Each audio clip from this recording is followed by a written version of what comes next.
Hello! Hey. Welcome. Thank you for watching our review of The Exorcist 3 Legion, number 3. Cheers. A man we thought had died 17 years ago. He is inside with us! There's so much to talk about. That's what the movie's about. It is a third sequel to The Exorcist, and although I knew going in, we both have never seen this movie. Erin hasn't seen The Exorcist, the original movie, so I went in blind.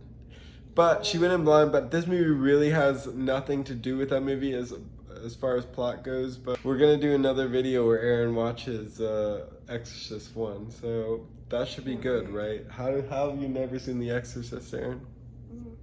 I was never allowed. That's actually, a lot of kids weren't allowed to watch The Exorcist, the original one. I, in fact, also wasn't allowed to watch The Exorcist, so I had to wait till I was like 16.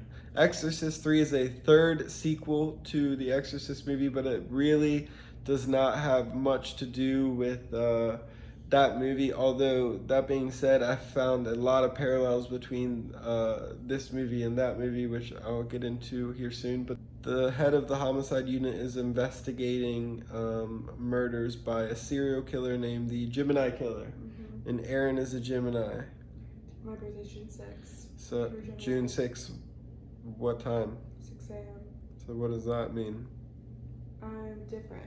666. The head of the homicide department is investigating a Gemini killer. He's just killed a young black kid by stabbing his eyes out, cutting off his head, and crucifying him on old row oars. That was the first killing. And cut off his head. Inside, a man. The second killing was, I believe, a priest that we got to see. The priest killing was pretty cool, I'm not gonna lie. It caught me off guard. The movie starts a little bit slow, and we once again went into this movie blind. We don't do much research as far as plot goes. We want to like kind of experience it as it happens. So I feel like the movie started blind, and when the priest scene happened, when they're doing like a confession, I remember Erin said something about like, I hate doing confession, and then I feel like we just weren't even really ready for the serial killer to be there. And then out of nowhere, they start doing the weird confession and the weird voice. Blood from your father. Which was pretty cool. It was actually really cool. It was really terrifying. They didn't show the killing very much, but it was a creepy part of the movie. Yeah, as a Catholic, I thought it was creepy. She's religious, so she definitely had... Definitely hit different. It definitely hit her Catholic upbringing different. Yeah. The priest ends up being a victim of the Gemini killer, and from there on out, the priest hangs out in a very creepy, demented hospital. Thou kill me. Satan grows stronger. You believe in possession, Father? He has found a haven. Come to take a look. Where all sorts of different creepy characters, including doctors, patients, psychopaths, all. Alzheimer's patients. It is a good atmosphere. It's creepy. There's a lot going on. So that is the gist of the movie. It has nothing to do with the original Exorcist, although it does show the original priest falling down the stairs like 4 different times, which is a lot. I did really like it, especially because I haven't worked in a psych ward, but I worked in an Alzheimer's unit for like 2 years in high school. I like served them food, and I feel like they did a pretty good job at like depicting like elderly homes in that condition. That was pretty cool because it always was kind of creepy to me, even when I was a teenager. It showcased it really well. And then also as like a Catholic, I thought it was pretty cool too, like the whole creepy confession. And I remember when I was a kid, they were always like, yeah, if you confess to a priest, you've like murdered people, they can't say anything. Like, and I thought of that before they even killed him. So I thought those aspects were pretty cool. I did like it. The only part I didn't like was there was like very, very long monologues from the Gemini killer, and it got a little boring because it would like last 10 minutes of him just like... Were they from the actual Gemini killer though? The guy who said he was or seemed possessed by it. It did seem to be possessed. The Gemini Well, that's what he killer. called himself. I don't even remember his name, but he was like, I'm the Gemini killer, and like proved all these points that like no one else would know. Yeah. Who's to say what he was, but he ended up dying or getting shot, and I think his like soul went to the old lady. TBD. He gets shot after the old lady already goes to the house, but I do think a demon may be jumping back and forth between the insane asylum guy who's played by Brad Dourif and the older lady nurse who ends up being our killer in the movie.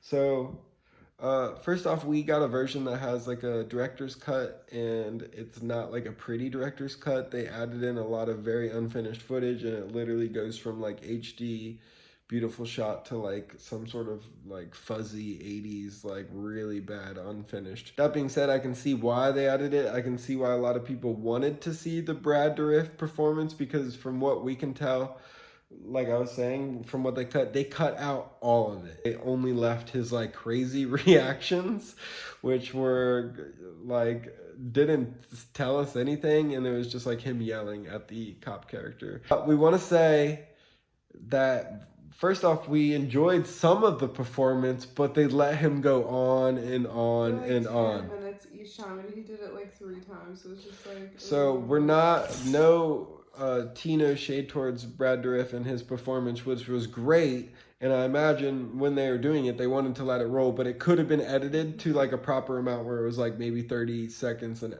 a minute and a half. But they let him go on for like 3 to 4 minutes, and we definitely felt a little bit of speech fatigue.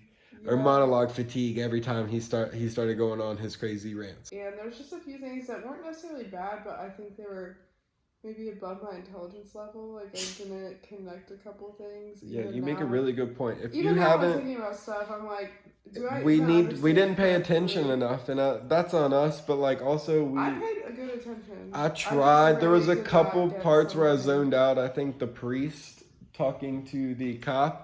Like, I forget what, dude, there's a lot of characters, but the priest talks to the cop about the history of, I believe, the insane asylum Brad Dourif guy character, and somehow they connect them. I don't remember really how. Do you remember them talking about that? Yeah, so I paid attention. I understand everything they were saying, but like, there's just like a couple things like, okay, so it's implied that the nurse is like possessed, but I thought the other guy was possessed, so like, what's the deal with that?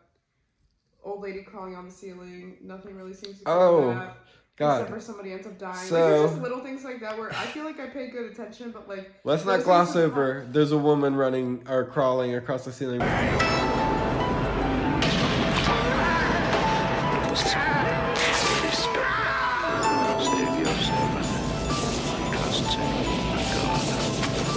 There's a scene in Hereditary where a woman or the mother runs across the ceiling really fast, and I feel like Ari Aster borrowed some from this movie. He's probably borrowed from a lot of movies. Have you watched Silence of the Lambs before? I feel like I showed you that movie. Probably. Heavy Silence of the Lambs vibes. If I am thinking this correctly, I did no research before this.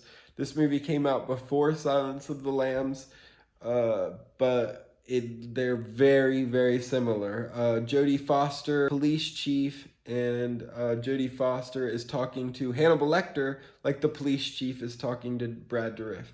And they're both trying to solve a serial killer murder. I saw some heavy connections between those two. So if Silence of the Lambs came out early, I'm not saying that they copied this movie, but I definitely feel like they were going down a similar path. Definitely a cool scene where the nurse is kind of roaming around the mental hospital in the night, and it has like some really crazy jump scares where she's going into different rooms, and the Gemini killer comes out. The main character, the police chief, is, I'm sorry, I think he does a great job, but like at certain points I really, really wish that they would have reeled back his performance, because it's like, I feel like he's just yelling at people like randomly out of nowhere all the time.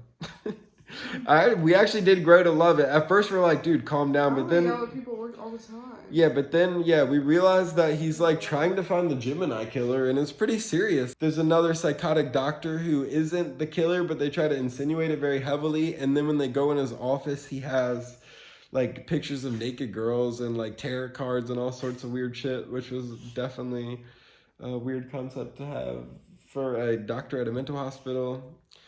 Before we started this video, we both wrote down our reviews on a piece of paper, so that way none of us would be swayed by a review.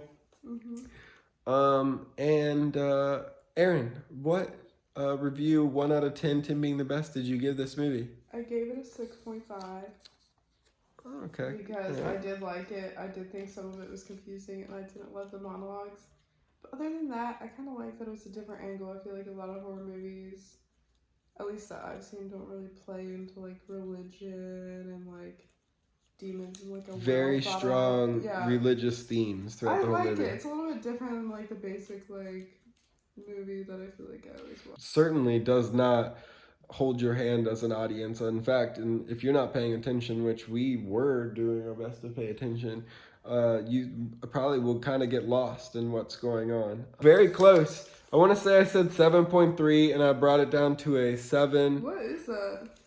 Oh, it looks weird in the camera. Oh, sorry. It's backwards to us. So I put a 7.3 and then I went down to a 7. I really, really liked this movie.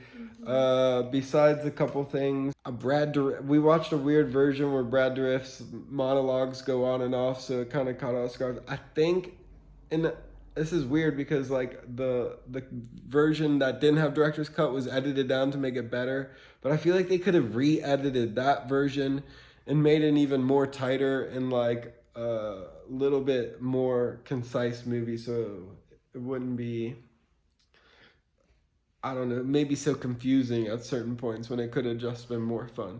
Well done movie, and I think we both enjoyed it. Like, first movie in a while we both really actually were into it, and we enjoyed it and thought it was done really well. This time you're going to lose. The real terror is back. George C. Scott in William Peter Blatty's The Exorcist 3.